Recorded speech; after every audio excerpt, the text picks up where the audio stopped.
Hello, everybody. Welcome to Snyder's Inc. Today, we're gonna do some more Nick Crowley. This is YouTube's Darkest Videos 2. We're gonna get right into this. Hope you all are ready. Hit the like button, hit subscribe button, comment what you think down below. Comment what you think of these videos down below. Are you guys ready? Of course you're ready. Let's go.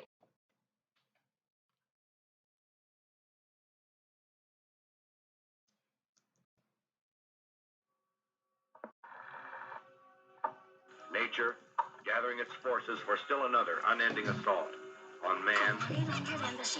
Sounds like it came right out of a zombie. Computers are living in everyone's life. Go below and stay below ground level.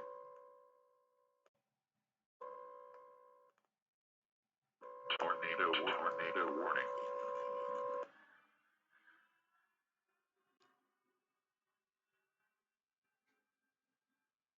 April 9th, 2015, a tornado begins to form during the evening hours in the small town of Franklin Grove, Illinois, quickly growing larger and larger by the minute, to the point of reaching an unprecedented size for the area.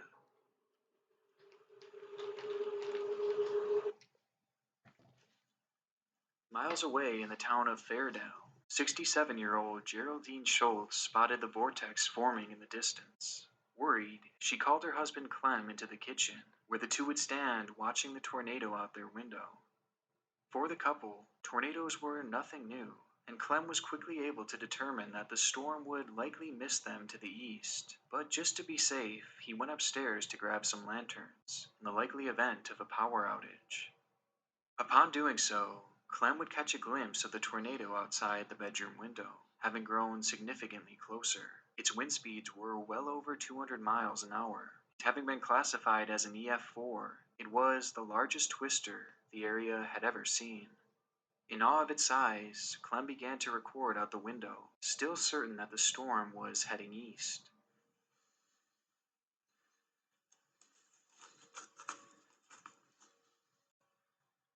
But unfortunately, he was wrong. And in reality, the powerful storm was heading directly towards him.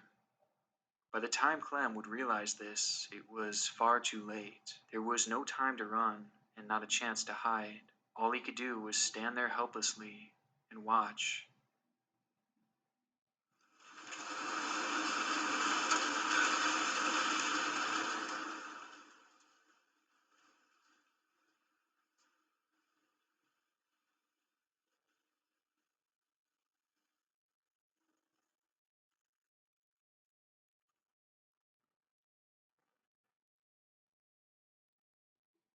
It was a direct hit. That is insane to be filming. Filming a tornado coming directly into your place, directly at your house. You think it's gonna miss you, but you've seen that it's coming directly for you. The fear that must be going on is insane. Insane. As the EF4 tornado tore through the house, before Clem could even say a word, quickly turning the home that had once stood there for 100 years to dust and rubble, and buried beneath it all was Clem, along with his wife of 25 years.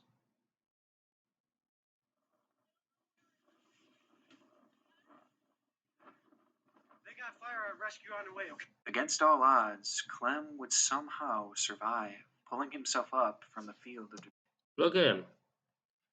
That is a man who's been shit. The fact he's alive is shocking. The fact he's able to live is next level. And it deserves my amount of respect for that, because no person should live through that. No way. Debris. It was a storm that would go on to destroy numerous homes and take the lives of two people, one of whom was Clem's neighbor and good friend Jacqueline Closa, who lived in the house that Clem had filmed being destroyed just moments before it struck him, and the other being Geraldine, Clem's wife and best friend. Damn. Days following the disaster, a family member who had been searching the area Sorry about that part. I didn't like the fact that he lost his wife in that situation. I can assume she wasn't in the basement or anything for it. She was standing inside, like, out in the living room or out in the area, just watching. As it came closer, realizing again she probably couldn't do anything except it was worse for her than it was him. For anything salvageable would stumble across Clem's phone, which miraculously was still working. And on it would be the now infamous video that showed the point of view of a man being struck head on by a tornado and somehow surviving. The imagery, the sounds, and the context make this clip one of the most shocking I have ever seen, as well as one of the darkest across all of YouTube. The tornado has passed. Capricious, swift, savage.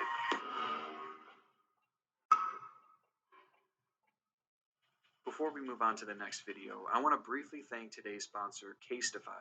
I, like many of you out there, have had a long history of dropping my phone and cracking the screen, which is a pain to fix and not to mention very expensive.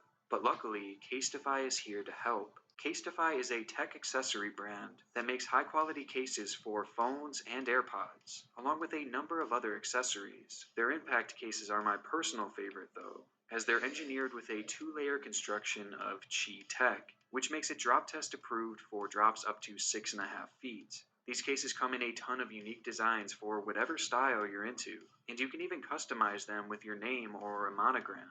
It's a great blend of protection and personality, and it's actually protective in more ways than one, as these cases have an antimicrobial coating, which kills 99% of bacteria. And best of all, they're more sustainable than most cases on the market, as they're made out of 50% recycled materials. So if you're interested in trying out Casetify for yourself, then head over to casetify.com/NickCrowley, and you'll receive 15% off your brand new phone case. A new high-tech way to find out who's at the door. Go check out Casefied. With a video doorbell, you'll never miss a visitor. In the past few years, the world has seen a boom in the use of doorbell cameras, mainly because of instances like this. Oh, they got a camera. Oh, they got a camera. Capturing and exposing criminals in the act, from the most petty of thieves all the way to attempted murderers and kidnappers. Due to their knack for capturing disturbing encounters, the videos that have emerged from these devices have practically carved out their own genre here on YouTube, to the point that many, including myself, have almost become desensitized to them. But recently, a video began making the rounds, showing the events that transpired at a Las Vegas home on the evening of July 21st. So I'm just gonna say, I've seen this video many of times. Many of times. So what you're about to see, I'm almost desensitized to the video itself. However, I will give my opinion on it. I just want to say I've seen this video a lot. 2021, and it proved to be one of the most chilling I have ever seen. It happened around 8 p.m., where a young lady had been working in her kitchen, waiting for her husband to return home from work. It was another 100-degree day in Vegas, and likely in an attempt to cool down, she would open her window to let the evening breeze in. Unbeknownst to her, this harmless decision would lead to a terrifying series of events. Outside of the home, a man had been wandering the suburban streets aimlessly, roaming throughout the neighborhood before stopping in his tracks. In front of him was the open window and a clear view of the woman inside. It was a chance sighting that would lead to the man approaching the house and... Okay, so that is something okay, hold on. So what I have heard, that's not what I've heard. That makes more sense now. I've never gone to context to the first part of it, why he picks this house and why he goes after this woman. I always assumed he had been following her and followed her back here. It never crossed my mind of that situation that she opened the window, he looked out the window, saw the girl, and just said, "That's the one," and just that's it. I never thought of it that way. I never knew that's what happened. I never knew the context from before it. Thank you, Nick Crowley, for giving me that. That's fucked up. That is very fucked up. And ringing the doorbell, where the camera would begin to record. Are you sure? I just rang your doorbell because I have a couple questions for you.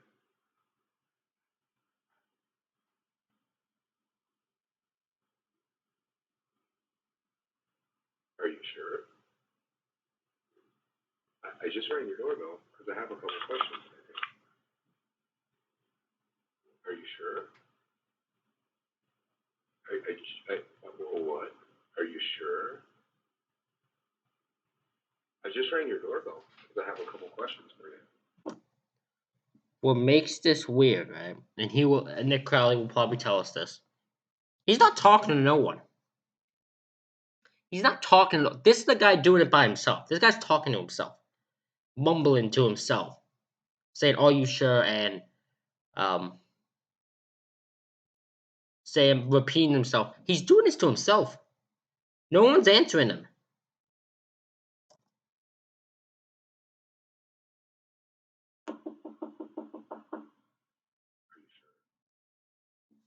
The man stands there ringing the doorbell and knocking at the door, repeating the same sentences over and over again, calmly stating that he just wants to ask a few questions. However, the woman inside had never met this man. In fact, she had never seen him before this moment. And to make it all stranger, she didn't respond to anything the man was saying, and was out of his line of view as he peeked through the door. So the phrases that he was saying were not in response to anyone, and instead, he was speaking to himself. Fearing for her safety, the woman inside didn't open the door or engage him at all, leading the man to take things a step further. Are you positive? I just have a couple questions for you. Are you sure? Are you positive? Are you sure? Are you absolutely certain? He begins trying to open the door, but thankfully it was locked, causing the strange man to start walking away, cursing under his breath. However, that's not the end of this story, because the husband really opens the door.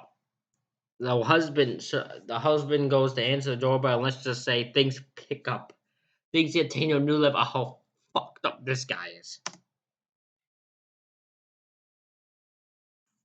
The footage is incredibly off-putting, and although the man seems to stay perfectly calm, there was something very aggressive and erratic about the way he was speaking, making one wonder what his true intentions were when he approached the house. Oh, I As the know. man begins to walk away, the woman's husband, still at work, would chime in through the doorbell after noticing the situation begin to unfold, which in turn would lead to the man revealing why he was ringing the doorbell. About to say. So who are you? What? Yeah? Are you sure? Who are you? Hey, I just had a couple questions. I just wanted to ask you about the Yeah, can you hear me? What I'm looking for is for the girl that's in the house to come out here because I'm gonna her and kill her. You have her open the door. I'm gonna ring the girl that's on the other side of this door and she lets me in.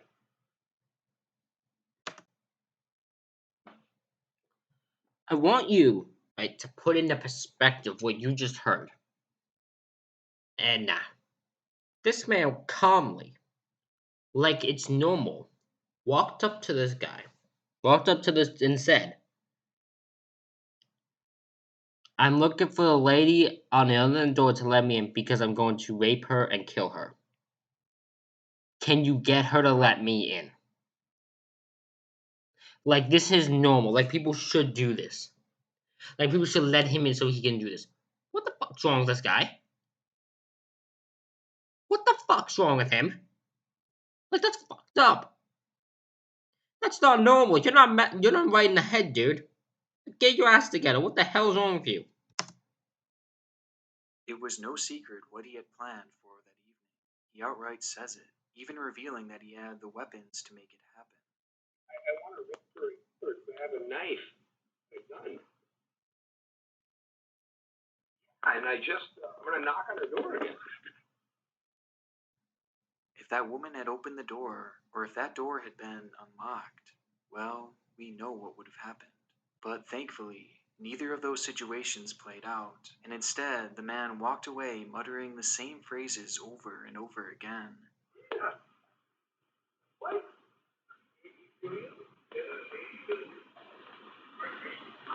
Even staring at the house for a few moments before finally disappearing into the night. Police were called to the area moments later, but the man was nowhere to be found. As quickly as he had entered this couple's life, he was now gone, leaving them with the reality that at any moment he could return. What scares me more, not the fact that he could return, what also scares me for the fact that he could go after someone else. There's someone else there that he could go after anybody else in this neighborhood. That's what scares me the more. Scared for her life, the lady posted the clip online, where it would quickly go viral across YouTube, which honestly may have ended up saving a life. The following day, a viewer of the video would recognize the same man walking in another residential area, in one that was not too far away from the house where the encounter took place. And after the police were called, the man would be quickly arrested before he could play out his disturbing fantasy. When confronted and asked for his name, the man would simply state that he was the Holy Spirit, and said nothing more. Though his real name was revealed to be Christopher Sums, a man who had passed charges of stealing, assaulting, and intimidating a witness, with his mugshot being nothing short of completely haunting. But what I found most surprising. That is insane. That guy has the creepiest mugshot I have ever seen in my entire life. That is disturbing. That is fucking disturbing. Was the fact that he didn't always look like this. In fact, just a few years ago, he looked completely normal. And according to his LinkedIn, he had a fairly impressive work history and what seemed to be a good life, until for whatever reason, things spiraled in the wrong direction. As it stands, Christopher is being evaluated to see if he is mentally fit to stand trial, as many believe that he likely suffers from some kind of psychological condition, hence the repeating phrases and the strange behavior. Though his blatant and rapid change in appearance might also point to heavy drug use or even a combination of both. But regardless of what was behind his behavior that day, the situation and the subsequent video is haunting.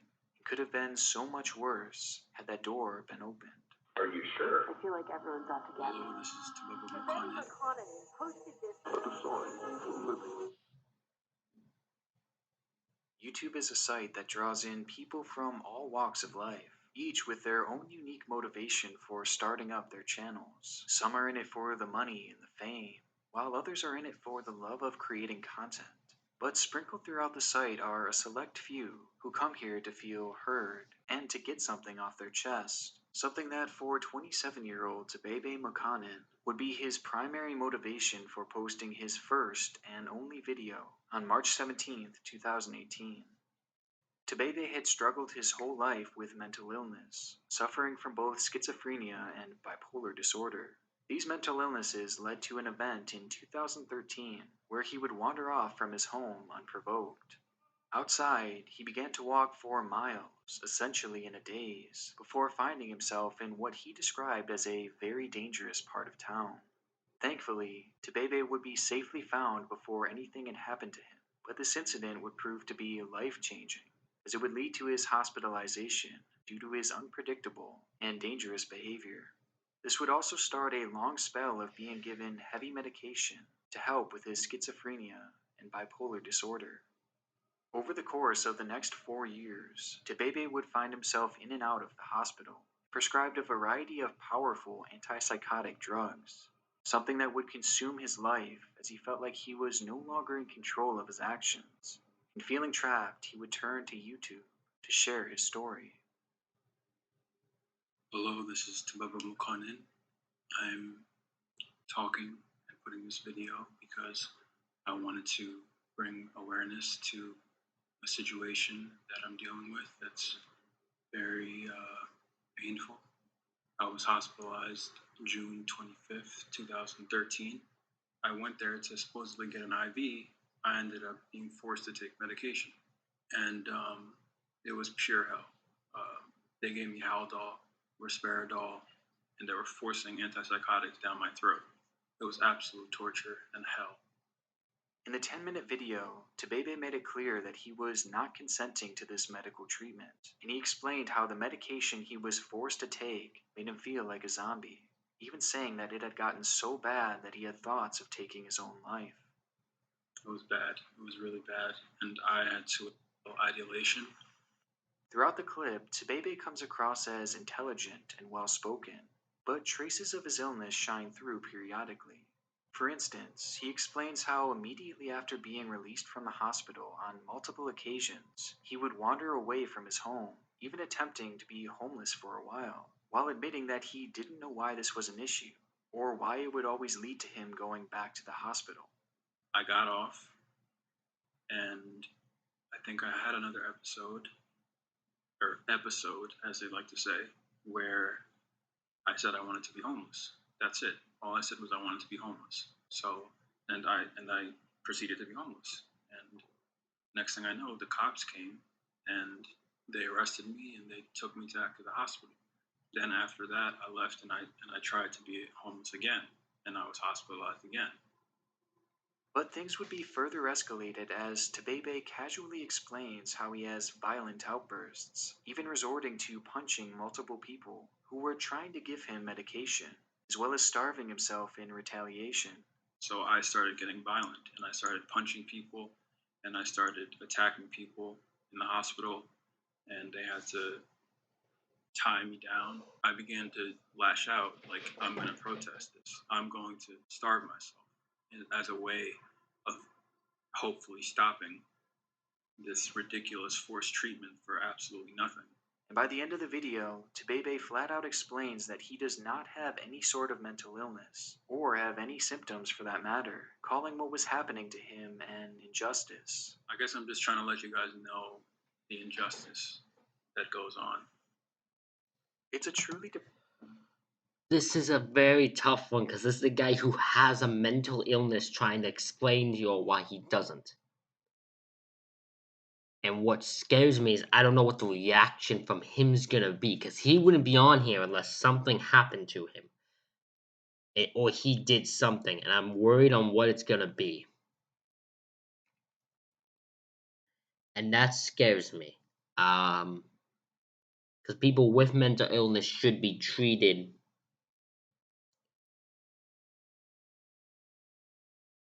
as best as they can, but you have to treat it and make sure they understand it's for their own good, which doctors are not the best at doing. So, yeah, it's possible it could feel forced on him because they may not make him understand that it's for his own benefit. depressing situation, as on one hand he is being forced to take medication that essentially makes him feel dead inside, while on the other hand it seems very apparent that treatment is necessary to not only keep others around him, but himself safe, as he doesn't seem fully aware of how serious some of his actions are. Tabebe concluded the video by asking those watching what they thought of his situation, and though it didn't garner many views, a select few would stumble upon it and agree with his stance that the treatment he was receiving was unlawful, with many insinuating that he should continue to protest and not take his medication. These comments are unfortunately no longer available, as just a few weeks ago the video was removed, but they had been reflected across multiple sites as people called out the commenters for essentially trying to convince someone to go off his medication cold turkey, and doing so without knowing the true extent of his medical history, which obviously is irresponsible and potentially very dangerous. Yeah, that's what I'm saying. This guy is. You're looking at the. You can't be encouraging him to go off his meds. No, you can't do that because we don't know. You can't go off of this guy who is literally currently under a mental illness and has medication. You can't look at him and go, oh, just don't take anything. Because we don't know. You can't fully believe this guy because he's under, again, he has a mental illness and he understands, and he doesn't understand fully what he's capable of and how dangerous he actually is without these men, or how dangerous he can put him, how much of a dangerous situation he can put himself in. So because of that, he can't fully address this. He doesn't know how to address this. He feels everyone's against him. He doesn't understand that people are on his side. Because of that, he's going to YouTube, but the people who are responding are the wrong people. The people are going to cause him to be in that dangerous position. And that's the problem. But unfortunately, these conflicting viewpoints came years later. And in that time surrounding the video's release, Tebebe had likely found the verification he was looking for. He was going to keep protesting his medication. This video would be the first and last that we would ever hear from Tebebe, but it wouldn't be the last we'd hear of him. Just 2 months following the video, Tebebe would make the local news after having an encounter at the hospital. There, a therapist entered his room to talk with him, when suddenly Tebebe snapped, grabbing her and refusing to let go, while performing lewd gestures toward her and eventually pinning her on the ground, refusing to let her go. The situation led to Tebebe being arrested for sexual battery, but no jail time was ever given, as instead, a plea deal was reached where Tebebe agreed to stay in the hospital, and most importantly, he agreed to go back on his medication and take it as prescribed. It's this note that hints at the idea that he had likely gone off his medication before this incident, something that would have directly led to his violent outburst. And given the event's proximity to the video that he had just posted, and the comments supporting his desire to stop taking his medication, it's not hard to theorize that Tebebe may have cut off his meds due to the advice of his comment section, or at the very least was further convinced that it was the right thing to do. Regardless, it seemed clear that the inconsistencies with his medication had caused him to lose control, and this wouldn't be the last time. In the summer of 2019, Tebebe was staying at an Embassy Suites hotel with his mother Zalem Abje, who had been caring for him around the clock.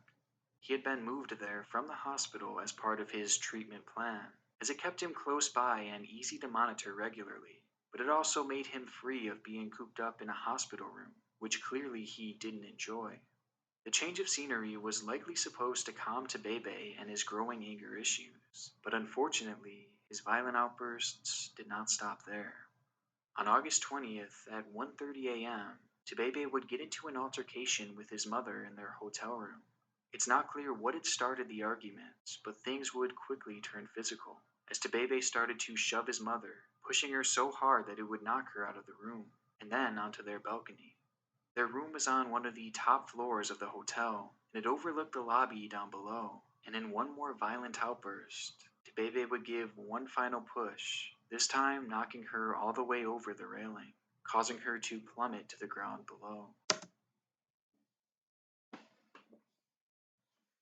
This man, fucking hell, wow. This man, in just violent outburst, shoved his mother off a balcony to the floor below. A heinous action. A heinous choice. And I bet he had no idea he did it. I bet he had no clue he committed that action. I bet you it never fully registered with him what happened until he probably calmed down. And once he did, it was too late. Mental health's a dangerous thing, man. Oh, if you have mental illness and medication's prescribed you, take it. Take it.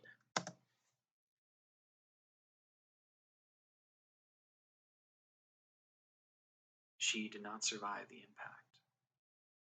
Tebebe Makanan was arrested at the scene and held at a holding center where he remains to this day awaiting his trial.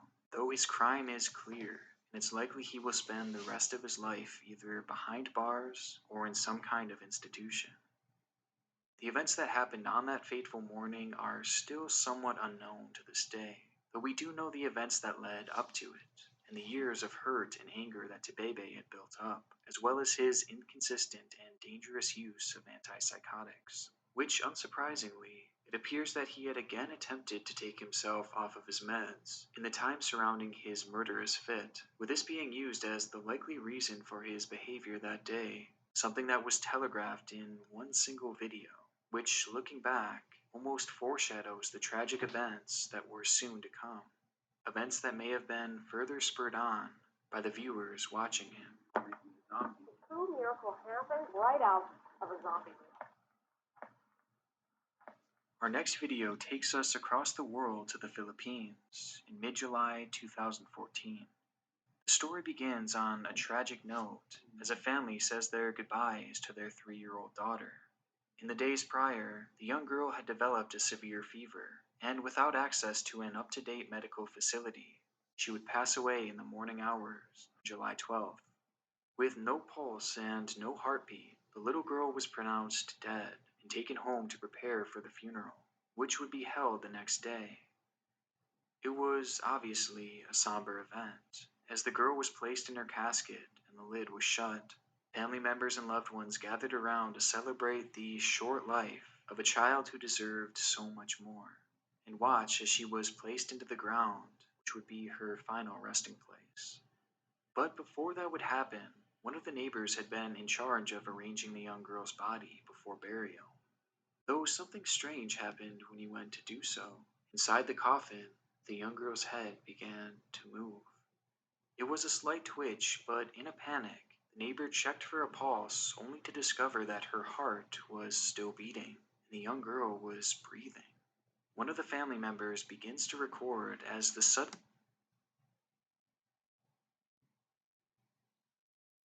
Is there are two things that are happening. Either this girl is actually alive and was about to be pronounced dead, which shows the badness of the hospital, or this is a situation where a dead body, because there's times where just a dead body will move on its own accord, and because of that, they thought it was alive. I hope it's the first one, but I have a feeling it's the second. wave of realization hits that the child was actually alive.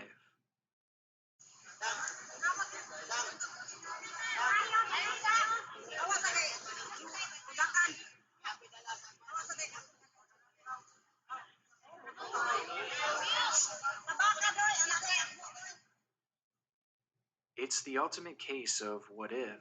Had that person not opened the casket to reposition the body, then that little girl would have been buried alive, and no one would have ever known. It's a clip that I'm sure many of you have seen by now, as the original video itself has garnered over 1 million views. And topping that, a news station that covered the story currently sits with 25 million views.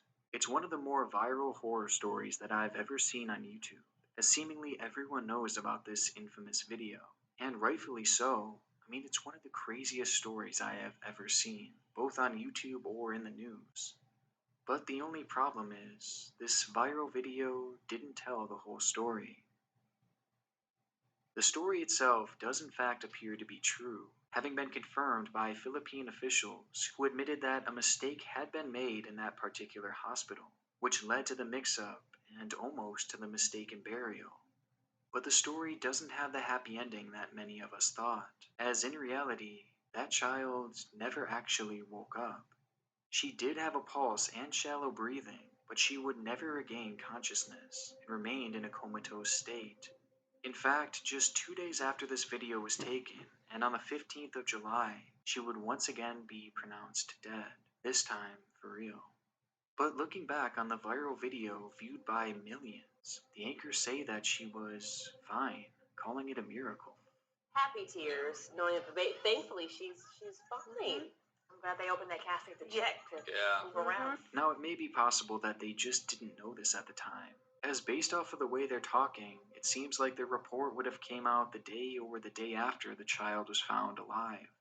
Only, that's not true either, as the child was determined to be alive on the 13th of July, and once again pronounced dead on the 15th, just 2 days later.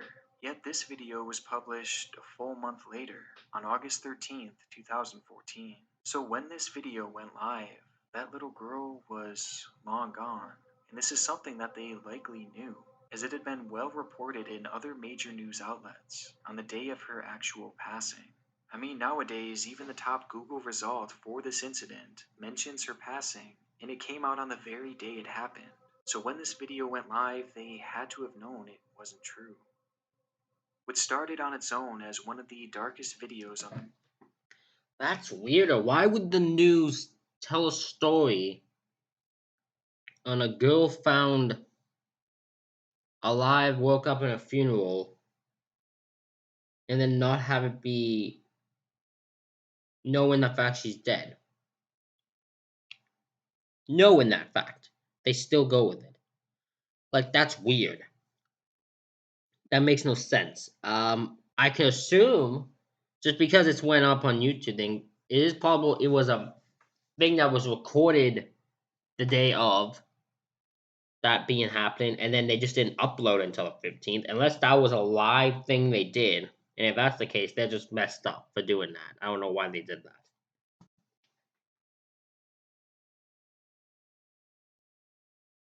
The site has now become even more twisted as the true ending has been revealed. A miracle that turned out to be nothing more than a mirage, leading to even more heartbreak as the family was now forced to grieve and come to terms with this girl's passing twice. And it's made even worse by the news report that has essentially rewritten the story's ending. But looking at just the video and the story as is, of how everything unfolded, it's still truly horrifying that this little girl was almost buried alive, whether she was conscious or not. And it makes me wonder how many others have been in that dreadful situation, buried alive by mistake. The answer to that question is one that we'll quite literally never know, since it is sealed within the claustrophobic walls of a dark coffin, with no hope of escape. And that's the IMF. Computers are coming your way. Divorce is often one of the more traumatic experiences that a young child can go through, as many are left in a state of confusion and distress at such a tumultuous time in their life. And for a young man named Daniel Bartlam, his childhood was sadly no different. Growing up in Nottinghamshire, England, Daniel's parents, Jackie and Adrian, would separate following the birth of Daniel's younger brother, with the situation leading to a split in the family, as the young boys would move to a new home with their mother. This brought Daniel to an unfamiliar town, as well as a brand new school. And to top it all off, Daniel's mother would soon find a new partner, further adding to the confusion that Daniel must have been feeling. All of these circumstances would lead Daniel to a declining mental state, as he began to isolate himself in his room, barely speaking to his family. Daniel's mother, Jackie, was well aware of the change in his behavior, and she soon thought of the perfect way to bring him out of this depression. So she saved up some money on the side, till she eventually had enough to buy Daniel his very own iMac, a computer that he had been asking for years. At the time, Daniel had a vested interest in technology, even having his own YouTube channel dedicated to the topic. But this new computer meant an upgrade in quality and a future with limitless possibilities. Overjoyed, Daniel quickly began a new channel and dedicated his very first upload to his new device.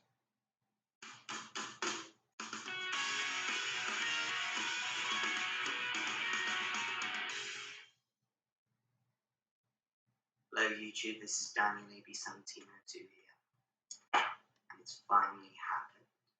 I now have an iMac, and I can now make bigger and better videos. The video is clearly nothing too special, as the quality is about what you would expect from a kid his age who is just starting out. And the following videos were much the same, with these uploads simply being compilations from a show he liked. It all may not have seemed like much, but this computer, along with this new channel, seemed to be the spark that he so badly needed, a new passion and a new outlook on life. But strangely, after just a few uploads, the account would go silent. This is something that happens all the time on YouTube, where a creator starts posting with high aspirations before abandoning their work, and it's typically due to a lack of success or just the overall busyness of life. But in Daniel's case, his reason for leaving was far darker, as right around the time of his last upload, he would experience the ultimate tragedy. On the morning of April 25th, 2011, neighbors of Daniel had reported hearing a commotion coming from his home. That commotion would soon turn to chaos, as the house suddenly erupted into flames, with smoke billowing out all sides. Through the commotion, Daniel would emerge from the home, with his little brother and dog in hand, but his mother was nowhere to be found. Police and fire units arrived at the scene quickly, but were already too late, as inside the home they would find the badly burned and disfigured body of Jackie. And surprisingly, they'd soon notice that it wasn't the fire that had done her in, but rather she had been brutally murdered with what appeared to be a hammer. The scene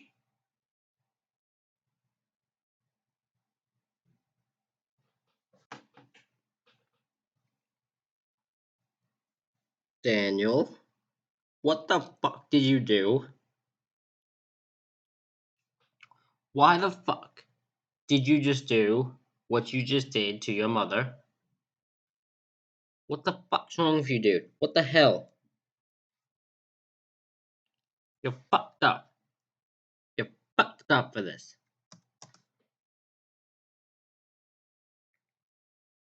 was shocking and incredibly chaotic, but luckily Daniel had been there to explain everything. According to the child, a masked burglar had entered the home before confronting his mother. The confrontation then led to the anonymous person attacking Jackie with a hammer, causing her to collapse to the floor. He then says the intruder lit her body on fire, leading Daniel to grab his brother and dog and escape from the blaze, saving what remained of his family as the murderer escaped out the back. Daniel's story stood out for several reasons, mainly because it showed Daniel was a hero for saving his brother and dog. I don't trust Daniel. There's something off about that boy. I don't trust it at all. I think Daniel is a killer. And it showed just how traumatic that morning must have been for him, as in the matter of one day, Daniel had lost his home and his mother in probably the most devastating way imaginable. But his story also stood out for one other reason, with that reason being in regards to the killer. As police began their investigation, they searched and searched for any clues left behind from this supposed masked intruder, but they found nothing. No fingerprints, no footprints, no anything. And looking for any semblance of a lead, they started to search through Daniel's room, where through the charred remains, they miraculously found his computer in perfect working order. Authorities would search the child's device when they stumbled upon something rather bizarre. It was a story that Daniel had typed months before in a Word document that was set as the scene of a soap opera that he had been writing.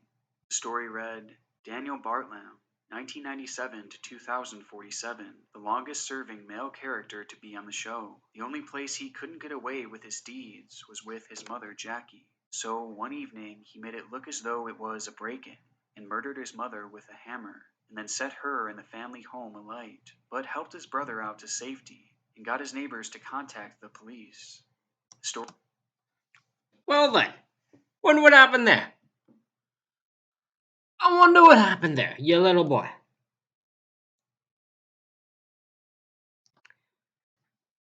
He's a psychopath. This guy's, there's so much wrong with this kid.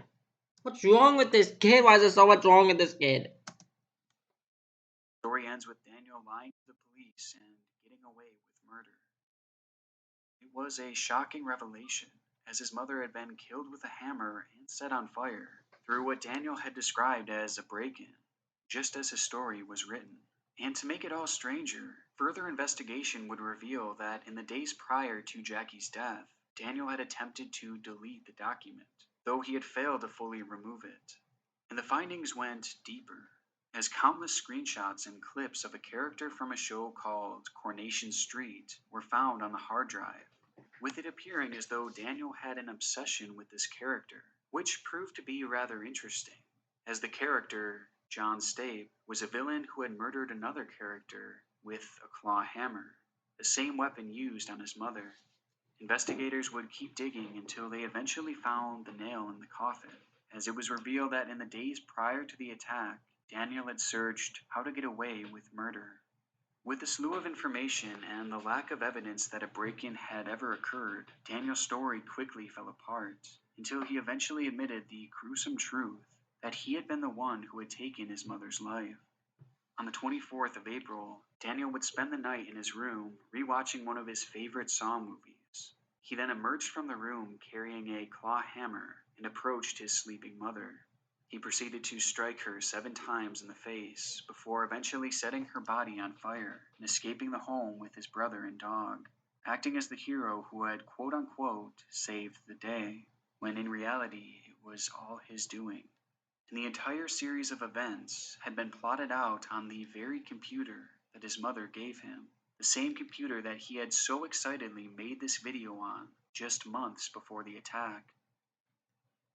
To this day, we don't really know why Daniel chose to attack his mother, as any reason he's given has been fairly easily disproven, with many chalking it up to his tumultuous childhood, though we have learned more information about his early years, with many of these stories proving to be incredibly disturbing, and hinting at the idea that Daniel was mentally unwell.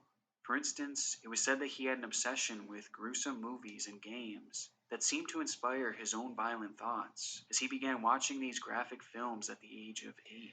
He took these films as inspiration to start writing his own stories, which almost always ended in death and murder, and the details of which were said to be incredibly intense.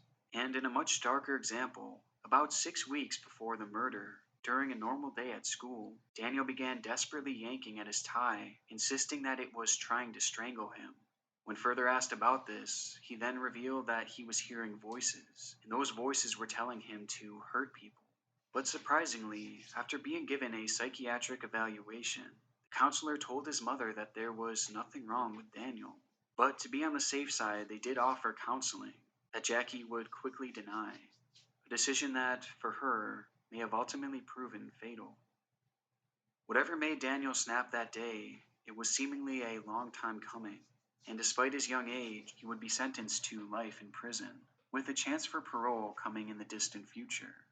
But the truly tragic note here is about his mother, Jackie, as she bought her son that iMac that he so clearly loved, and she did so in the hopes that it would bring some much-needed happiness during such a tough time in his life. How could she have known that in reality, Daniel would turn around and use that very computer to plan and eventually carry out her very own murder? I want to give a huge thank you to my gold tier.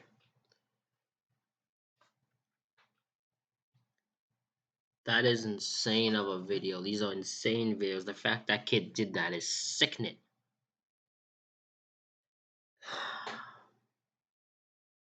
Thank you everybody for watching this reaction video. Hope you all enjoyed it. Hit the like button, subscribe button.